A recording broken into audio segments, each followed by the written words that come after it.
ஆரோக்கியமான வாழ்க்கைக்கு Aaravil health mix auraville.in வெப்சைட்ல இருந்து வாங்கலாம். பின்னாடி இருக்கிற இந்த தூணோட உயரம் 100 அடி. இப்போ சென்னை கத்திப்பாரா ஃப்ளைஓவருக்கு பக்கத்துல அந்த தூணை கட்டிட்டு இருக்காங்க. இப்போ சிட்டிக்கு நடுவுல இவ்வளவு உயரமான தூணை கட்டுறாங்க அப்படிங்கிறதே ஒரு ஆச்சரியமான விஷயம் தான். ஆனா அதை விட ஆச்சரியமான ஒரு விஷயம் என்னன்னா, இப்போ இதே மாதிரி மொத்தம் 5 தூண் இங்கே பெருசா வந்துட்டு இருக்கு. இந்த 5 தூண் ஒன்னா சேர்ந்து ஒரு கர்வ் ஒன்று உருவாக்குது. 125 மீட்டர் ரேடியஸ் தான். நீங்க இதை பார்த்தீங்கன்னாலே தெரியும், கொஞ்சம் வளைஞ்சு போகுது இல்லையா? இப்போ இந்த கர்வுங்கிறது இந்தியாவில் இருக்கக்கூடிய மெட்ரோ லைன்ஸ் எல்லாத்தையும் சேர்த்து பார்க்கும்போது ஷார்பஸ்டா இருக்கக்கூடிய கர்வ்ஸ்ல முக்கியமான ஒன்னா இருக்கு. இதை கட்டுறது நார்மலான விஷயம் கிடையாது, கொஞ்சம் சவாலான காரியம் தான். இந்த சவாலான காரியத்தை பண்றதுக்காக சென்னை மெட்ரோல சில முக்கியமான தொழில்நுட்பங்கள்லாம் பயன்படுத்துறாங்க. அதெல்லாம் என்னென்ன, இது எப்படி கட்டுறாங்க, இதை பத்தி தான் இன்னைக்கு நம்ம ஸ்ட்ரீட் லைட் வீடியோல பார்க்கலாம்.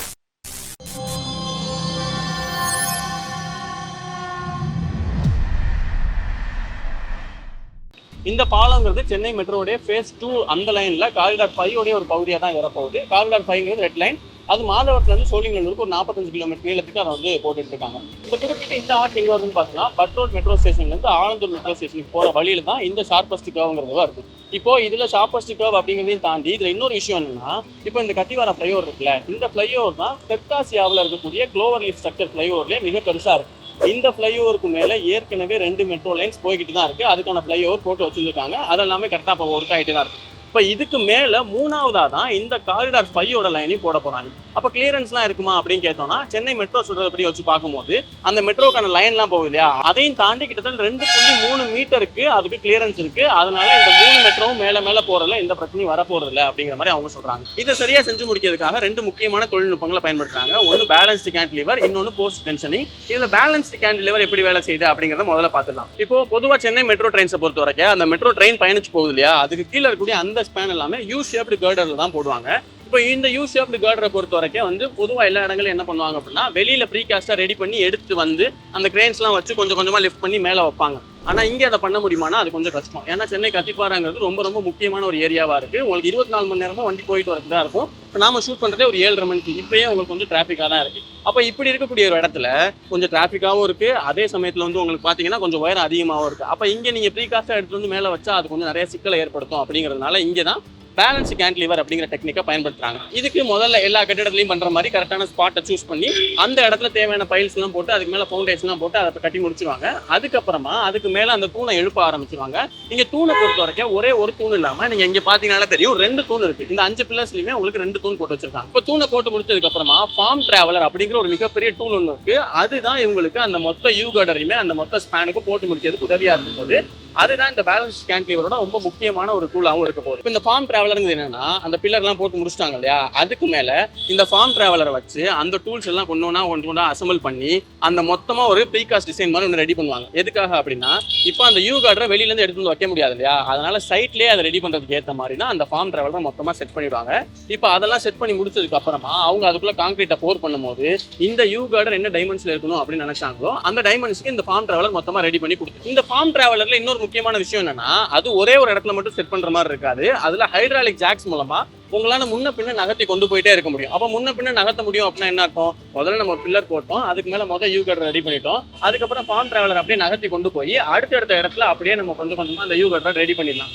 இதை ஏன் பேலன்ஸ்டு கேன்டிலிவர் அப்படின்னு சொல்றாங்கன்னா, இப்போ நீங்க இந்த தூணை போட்டுட்டீங்க, தூணை போட்டதுக்கு அப்புறமா 2 சைடுமே சமமா இருக்கிற மாதிரி தான் அவங்க அந்த யூ கர்டர் ரெடி பண்ணிட்டே போவாங்க. அந்த ஸ்பேன் வந்து இந்த தூணுக்கு 2 பக்கமே ஈக்குவலா தான் அப்படியே ரெடி ஆகிட்டே போயிட்டு இருக்கும்.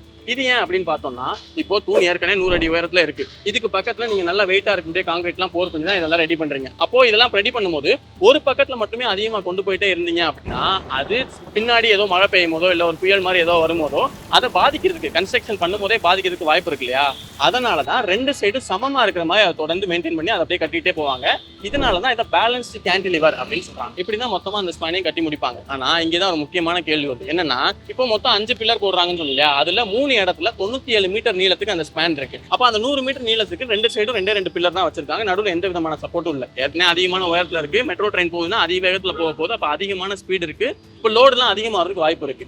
இதுல எப்படி அந்த யூ கார்டர் மட்டுமே அதை தாங்கி நிற்கும் அப்படிங்கிற கேள்வி வருது இல்லையா, அதுக்குதான் 2வது தொழில்நுட்பம், அதுதான் போஸ்ட் டென்ஷனிங். இது என்ன விஷயம்னா, இப்போ பொதுவா கான்கிரீட்ங்கிறது என்ன, சிமெண்ட், அதுக்கப்புறம் அந்த கொஞ்சம் கல், அதை போடும் போது நம்ம வந்து என்ன பண்ணுவாங்கன்னா அந்த ராட்ஸ் எல்லாம் போட்டு அதுக்கப்புறமா மொத்தமா வந்து ரெடி பண்ணுவாங்க. நார்மலா நம்ம வீடு கட்டும் போது நம்மளோட ரூஃபுமே அப்படிதான் ரெடி பண்ணுவாங்க.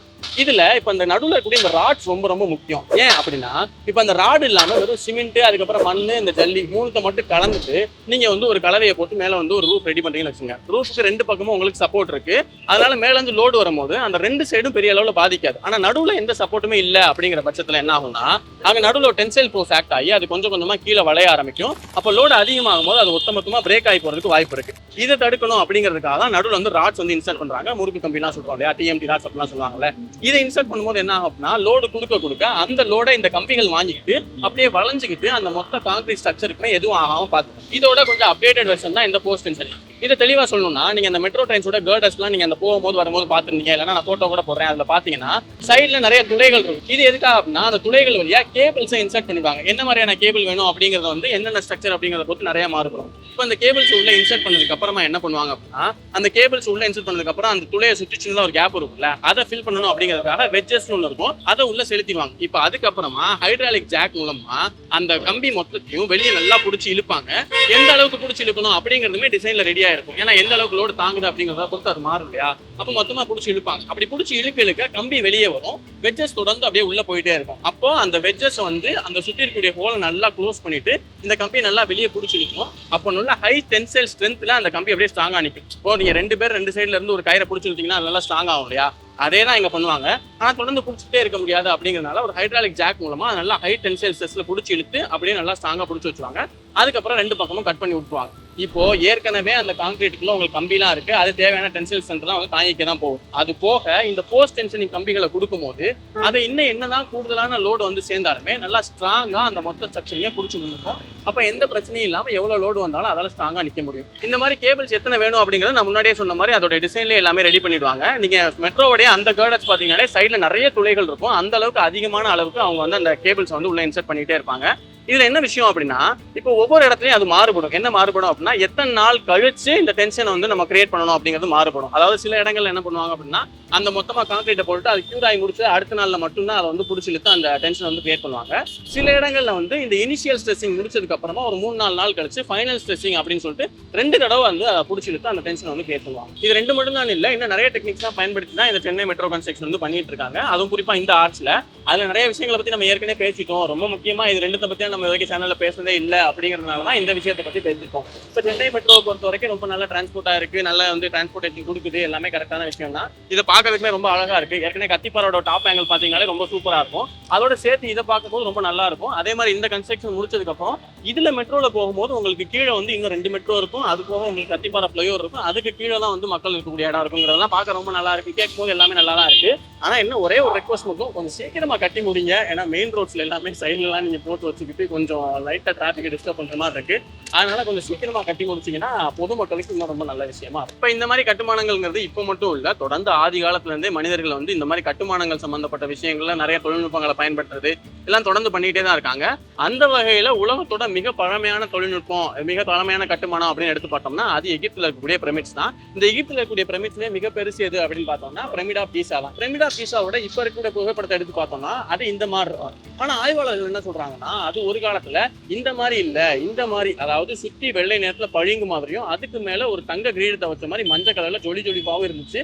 அதுக்கப்புறமா தான் காலப்போக்கில் இப்படி மாறுச்சு அப்படிங்கிற மாதிரி சொல்றாங்க. அது எப்படி அப்படி மாறி இருக்கும். இது போக அந்த பிரமிட் ஆஃப் கீசா மட்டும் இல்ல, மொத்தமாவே பிரமிட்ஸ் எப்படி கட்டிருப்பாங்க. ஏன்னா அதுக்குள்ள இருக்கக்கூடிய கற்கள்லாம் எண்ணி பார்க்கும்போது கிட்டத்தட்ட 27 லட்சம் கற்கள் இருக்கலாம் அப்படிங்கிற மாதிரி கணிக்கிறாங்க. அப்ப அவ்வளவு கற்களையும் 11 கிலோமீட்டர் தாண்டி இருந்து எப்படி எடுத்து வந்திருப்பாங்க, அதெல்லாம் ஒண்ணு மேல ஒண்ணு வச்சு எப்படி கட்டிருப்பாங்க. இது எல்லாத்தையும் பத்தி ரொம்ப டீட்டெயிலான ஒரு வீடியோ நம்மளே நம்ம சேனல்ல பண்ணிருக்கோம். அதை நீங்க பார்க்கணும்னு வச்சுக்கீங்கன்னா அதுக்கான கார்டு நான் சைட்ல கொடுப்பேன். அதை கிளிக் பண்ணினா நீ அந்த வீடியோ பார்க்கலாம். இன்னொரு நாள் இன்னொரு வீடியோல சந்திப்போம்.